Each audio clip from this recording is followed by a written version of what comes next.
What's up guys, it's Ryantium here, and today we are back once again in Stellaris Console Edition taking a look at warfare pre-war and post-war.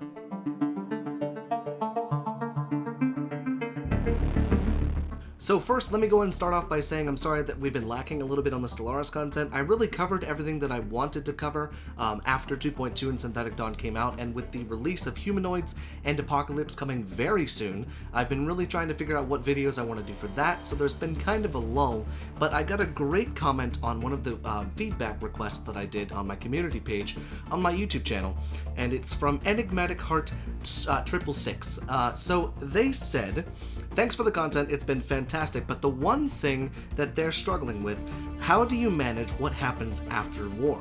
What do you do when you accidentally capture stupid star bases the CPU built, how to handle unhappy, unstable new pops and planets, and stuff like that.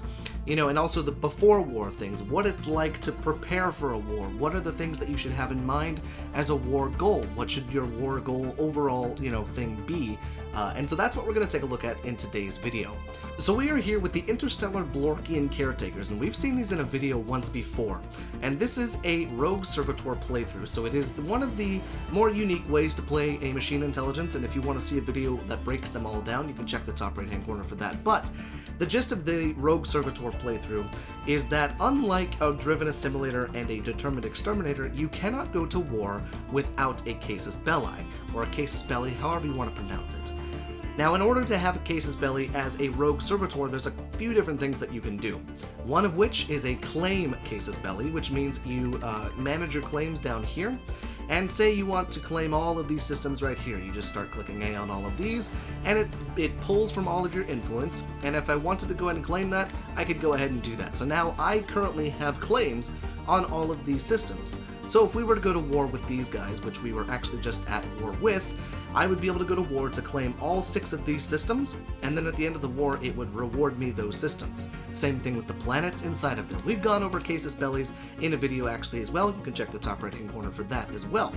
But what do you do after you have that? Well, that's what we're going to take a look at right here.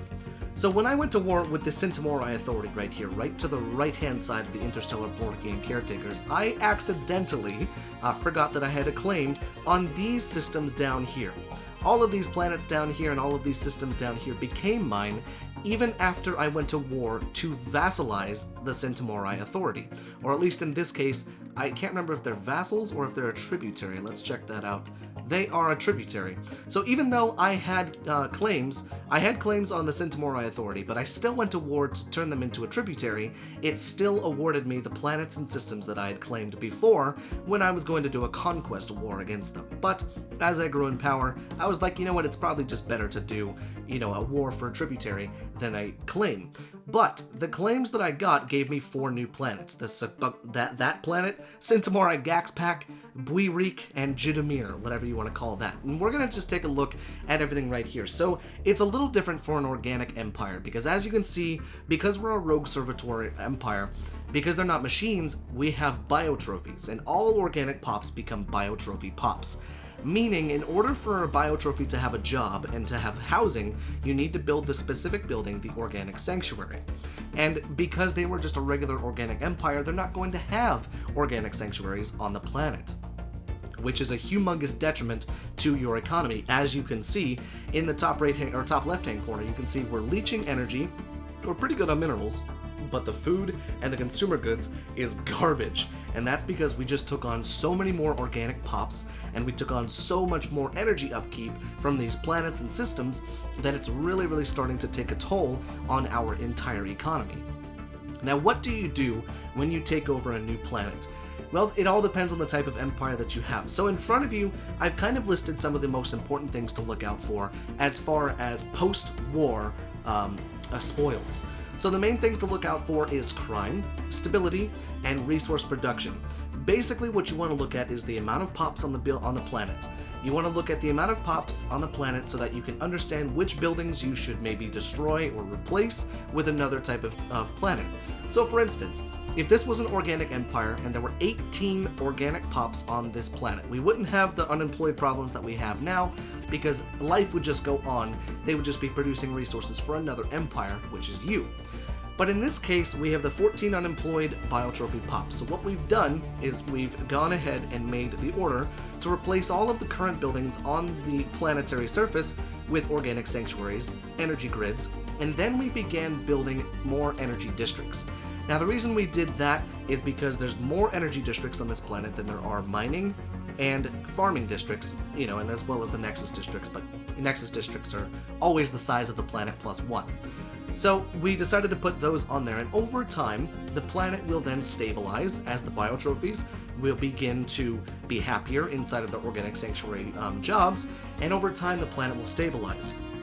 But it's a very important key that you don't take over too many planets at once, because you'll have it on multiple planets. So here we took over their capital planet of Sintamori Gaxpac, and you can see it's a lot more developed. There's 34 unemployed pops out of the total of 37, meaning there are 3 machine pops on this one from our war with them. And you can see that we've gone ahead and replaced pretty much every building on there with the organic sanctuaries, leaving the alloy foundries and the strategic resource production buildings there. We're replacing the research labs and the civilian industries right here, because we know that as soon as the Empire's economy catches up with all these new pops, it will be easier to recuperate. Now, if you have an organic empire, the main things to look for are, like I said, the stability and the crime and the resource production. When you have an organic empire, or you take over any other type of empire, you're going to want to replace them with your authority buildings. And what those authority buildings are is they're ones like this. For a machine empire, they're a little bit different, but it's the same concept. You have the Sentinel posts as a machine empire, and you have the enforcers as a regular organic empire, if I'm not mistaken. Yeah, I'll put up a screenshot of one of them right there. Basically, what you'll want to do is you'll want to make sure that the pops on that planet cannot create crime, because crime creates instability, and when you have instability, you have downed resource production, especially when it comes to planets that you take over. Not to mention, amenities are most likely always going to be low as soon as you take over a planet, because of what war does to a planet.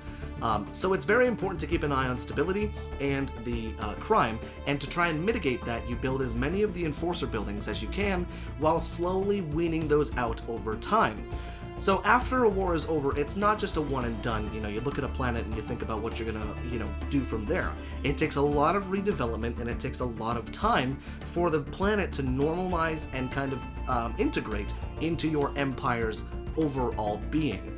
And like I said, as a machine intelligence of the rogue servitor, basically any planet you take over, you're always going to have a massive instability and crime problem because of the biotrophy jobs. Because if you don't take over another rogue servitor, you're going to have organic pops that are homeless as well as unemployed, which is a massive detriment to your total happiness, crime, and instability/stability. So it's very important to keep an eye on your crime by creating the buildings that stop the crime, whether those are your strongholds that create soldiers, or the enforcer jobs that create police to quell any unrest on your planets. Because as you can see down the bottom, we do have unrest and low stability on all 4 of the planets that we took over from the Sintamori Authority. And that is because of the massive amount of instability and unemployed pops. Now, let's talk a little bit about the pre-war. So here we are with this same empire, the interstellar Borkian caretakers, and here we have our objective right here, the Sintamori Authority, and you can see how much territory we actually took from them, because if I'm not mistaken, we had all the way up to this system, with all of these systems falling underneath of our control after the war was over. But when it comes to a pre-war situation, there are things that you need to consider. One is your overall ranking against the empire that you're going up against. So we're going to go ahead and check out the Sintamori Authority, and they are currently pathetic in fleet power, equivalent in economic power, and inferior in technology level. This is a very important statistic to look at, because that will help you to gauge what their fleet size is, how much defenses you'll run into, and the type of ships that they'll run into. Because if you can tell that they have inferior technology, they might not have access to destroyers or cruisers or battleships or anything if you're in the mid to late game.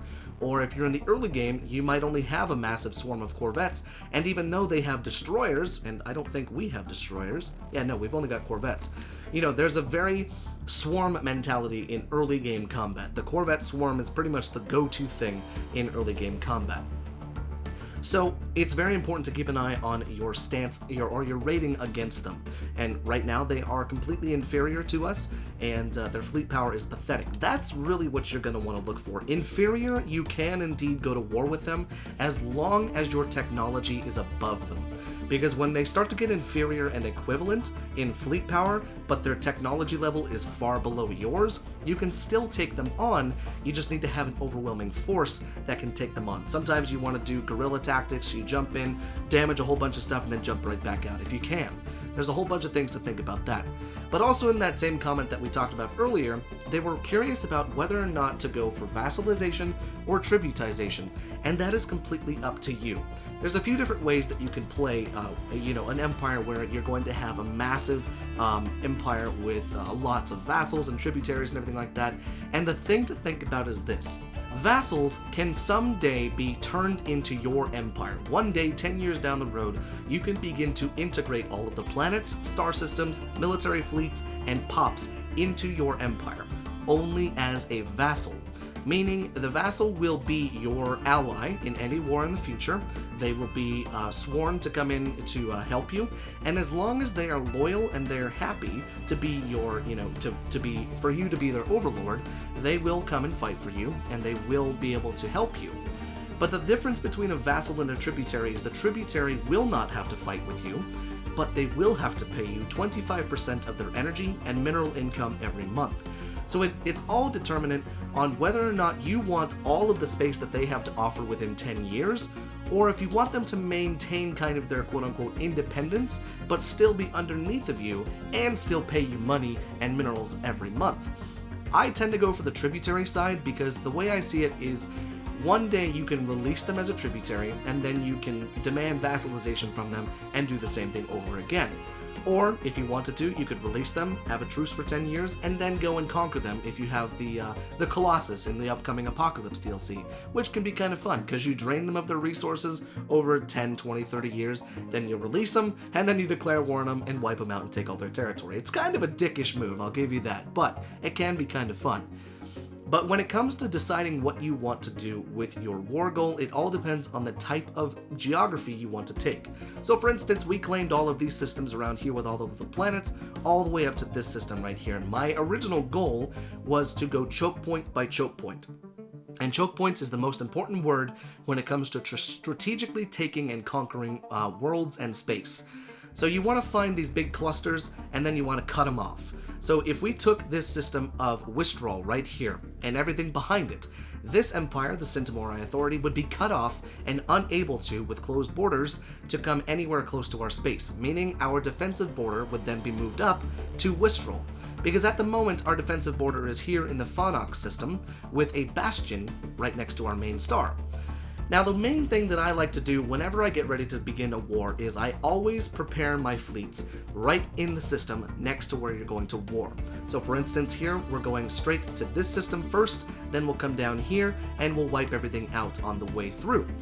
If you have your fleet stationed in your capital and you're going to war with somebody all the way over here, you give your enemy precious time to come and destroy your defenses. And that can be the difference between winning the war and completely losing the war and having to catch up and spend a lot more time and money on building things back up. So it's a better idea to keep your bastions completely upgraded. I would definitely consider making your bastions have hangar bays, because the hangar bays add a massive amount of fleet power to your total starbase defenses. And then I would also add the the service umbilicals, or the naval capacity, or not the naval capacity, the regular one where it reduces your upkeep by like 10 to 15%. Those are the good ones to have on your border kind of your border choke points. So when you're going to war, whether or not you're going to be a tributary or a vassal, or you're going to conquer them, or you're just going all out total war on them, it's important to look at your choke points, and it's important to look at everything else, because even in a total war situation, you can go to war, claim a whole bunch of systems, and then settle status quo without ever having one engagement with their fleet. Because maybe you have this massive sprawling empire right next to you, such as like the Zappler Republic. They're far larger than I am, and say I wanted to take all of this space down here and cut them off right here, I would, if I was a total war species, I would go after all of these systems, take this system of Bish, and then settle status quo. But most of the time when you're a total war species, you tend not to settle status quo. You just eradicate everything around you. So it's a very important thing to remember in pre-war. Station your fleets right outside the system where you're going to war. Decide whether or not they're going to be a vassal for later on down the road integration, or whether or not they'll be a tributary to pay you through the next coming years. So what we end up doing with the Centauri Authority in the previous version was we created them as a tributary. Therefore, they paid us 25% of their energy and 25% of their minerals, and that's actually how we kept it until like the end of the game. So in the year 2304, they are still my tributary, as is the Zappler Republic and pretty much every other empire in the galaxy, because having that plus 25% from a whole bunch of different empires can really begin to add up. And I believe in the year 2304, just from subject taxes of them being tributaries, we're making 500 to 700 energy and minerals a month. And that's a humongous income, even for an empire that's this small. And truth be told, in the year 2304, we are the same size as we are now, with the exception of those extra systems that we took from the Centauri Authority. And we went over this in the Rogue Servitor playthrough, but it's very important when you're going to war to continue to monitor everything around you. You know, if you get caught up in a war and your war exhaustion is getting very, very, very high, and then you have another hostile empire next to you, it's very important to weigh which one is going to attack you first, and keep an eye on them, because you don't want to try and fight a war on two fronts, even if they are pathetic, because two pathetic empires might make an equivalent empire, and they may be able to outrank you and outweigh you with a whole bunch of stuff. So here you can see that we've become a massive sprawling tributary and vassal empire with a whole bunch of wide-reaching empires all the way out to the edges of the galaxy, and that's because I went to war every time for tributaries. Now, it's important to understand that you can't always go to war to become a tributary, because you need to be more powerful than the empire that you want to, make a vassal or a tributary. So it's important to continue to economically, technologically, and militaristically expand and grow, even if your borders don't. So it's very important to continue to weigh the options in becoming a vassal, tributary, or conquering them outright and erasing them from the galaxy, because oftentimes it's a better idea as more of a less aggressive species to make vassals and tributaries, because then you're not alone. If they are vassals, they will fight with you, but if they're tributaries, you're boosting your economy early on. So it's definitely an important thing to weigh as far as that stuff goes. So I hope that's gone a little bit forward in helping a lot of you understand what it's like and what you should be thinking about in your pre-war, during the war, and then after the war when it comes to conquering systems or creating vassals and tributaries. The main things that I want to wrap up this video with is, if you're conquering planets of an organic species, focus on crime-reducing buildings and the resource production buildings that will create more resources for your empire based on special resources and raw resources. Basically, just make sure you're leveling out your housing, raw resource extraction, and your special resources with the authority buildings that you can slowly begin to wean out over time with more special resource buildings, because you won't have instability, low happiness, and crime for long, especially after the war is over. 2, you're always going to want to make sure that your planets are as stable as possible, because then you're going to have all of the resources that you can possibly get from that planet being pumped out. 3, always make sure that when you go to war, you're monitoring your choke points that you're going for. If you have a goal in mind, even if you're going to tributize the empire or vassalize the empire, it's important to keep an eye on your choke points, because in the event of something happening, say another empire declares war on you, you want to be able to settle status quo and have a strategic choke point. That way your borders are not all over the place. And 3 or 4, I can't remember which one I was just on. I think I'm on 4. Decide whether or not you're going to tributize, vassalize for later integration, or to conquer them before you begin the war. And 5, make sure your fleets are in position with your armies. That way you can make the most out of your time and your war exhaustion against an enemy empire. So I hope that kind of helps with a little bit of warfare and everything like that. It's a very fun strategy. There's a lot of fun strategy in creating a massive vassal and tributary empire. Just remember, when you vassalize someone, if you plan to integrate them later on, you will be taking on the economy, but also the pops of a whole nother empire. And if they're the same size as you or bigger, be sure that your economy can handle that. So that's all I have to say for today, guys. Hopefully you enjoyed today's video. If you're looking for any more Stellaris content, you can always stay here on the channel, grab a sub, drop a like if you will. And if you're looking for any other Stellaris content, there's a whole bunch of links down there in the description for lots of content creators who make content all around Stellaris. So hopefully you enjoyed today's video. Thank you so much for watching, and I will see you in the next video.